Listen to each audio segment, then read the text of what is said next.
Pinay celebrities over 40 na wala pang anak.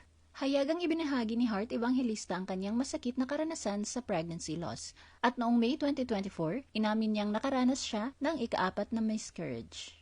Noong 2022, ibinahagi ni Angel Locsin na hindi pa sila nagpaplanong magkaanak ng asawang si Neil Arce dahil inuuna niya ang kanyang kalusugan, lalo na ang thyroid problem. Sa edad na 54, pinili ni Eugene Domingo na manatiling childless at inamin niyang hindi niya nakikita ang sarili na magbuntis kahit kasal siya sa Italian na si Danilo Bottoni.